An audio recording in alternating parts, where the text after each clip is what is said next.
లక్ష్యం గురి తప్పినప్పుడు గమ్యం మార్చుకోవాలని నిరూపించాడా యువకుడు. తాను కోరుకున్న దాంట్లో అవకాశం రాకపోతేనే తానేంటో తెలియజేయాలనుకున్నాడు. అపారమైన తెలివితేటలు, నైపుణ్యం ఉంటే ఎవరూ ఆపలేరని అందరికీ చాటి చెప్పాడు. తనకు అవకాశం కల్పిస్తే మరిన్ని అద్భుతాలు చేసి చూపిస్తానంటున్నాడు. ఇంతకు ఎవరా యువకుడు, ఏంటా కథ చూసేద్దాం రండి.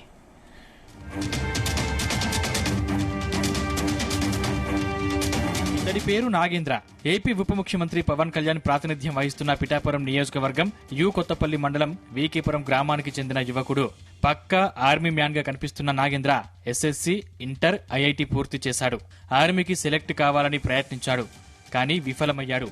అయితే ఎప్పటికైనా ఆర్మీకి తన ప్రతిభ చాటాలని నిర్ణయించుకున్నాడు.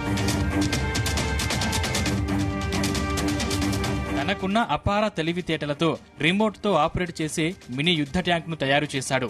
ఆపరేషన్ సింధూరా చూసిన తర్వాత తాను దేశం కోసం ఏదైనా చేయాలనిపించిందని, అందుకోసమే దీన్ని తయారు చేశానని అంటున్నాడు.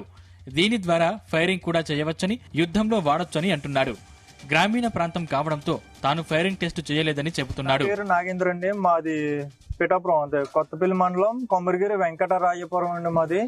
నేను అది 10th అయ్యి, ఐటీఐ, ఇంటర్ అయ్యి, నాది ఎగ్జామ్స్ అంటే ఇండియన్ ఆర్మీ ఎగ్జామ్ కూడా 2 సార్లు వెళ్ళి రిపీట్ అయిందండి. అందు మూలంగా నాకు ఇండియన్ ఆర్మీకి వెళ్ళాలన్నది ఎప్పటి నుంచో వెళ్ళాలని గోల్ అండి. అసలు దాని గురించి ఆపరేషన్ సింధూర్ తోటి మనం యుద్ధాలు జరుగుతుందండి. పాకిస్తాన్ ఎన్నిసార్లు చెప్పినా సరే మనకి ఇది లేదండి. అందు మూలంగా నేను ఒక ఇండియన్ ఆర్మీకి అందజేద్దారని చెప్పేసి ఒక రిమోట్ ఆపరేటింగ్ సిస్టమ్ ద్వారా ఒక యుద్ధ ట్యాంకర్ నమూనా అన్నది తయారు చేయడం జరిగిందండి. ఇది రిమోట్ ద్వారా యుద్ధం పంపించి తీవ్రవాదులని హతమార్చే యుద్ధ ట్యాంకర్, లేటెస్ట్ యుద్ధ ట్యాంకర్ అన్నది తయారు చేయడం జరిగిందండి. దీని ఫైరింగ్ కూడా అన్ని కూడా ఉన్నాయండి. దీనికి ప్రజలు ఇబ్బంది అవుతుందని చెప్పేసి ఫైరింగ్ కూడా చేయడం లేదండి. అందు మూలంగా ఇది మాది పిఠాపురం పవన్ కళ్యాణ్ అంటే మా ఎమ్మెల్యే గారు పవన్ కళ్యాణ్ గారి దృష్టిలోని పడుతుందని దృష్టితోటి నేను ఇది తయారు చేశానండి. ఎందుకంటే మాకు దేవుడన్నా ఏదైనా సరే మా పవన్ కళ్యాణ్, పవర్ స్టార్ పవన్ కళ్యాణ్ అండి. ఎందుకంటే ఎంతో మంది పేదలకి, చాలా మందికి ఇండియన్ ఆర్మీ కానీ ఏదైనా సరే చాలా మందికి డబ్బు అందజేయడం జరిగిందండి. నాకు కూడా కొంచెం ఏమైనా అందజేస్తే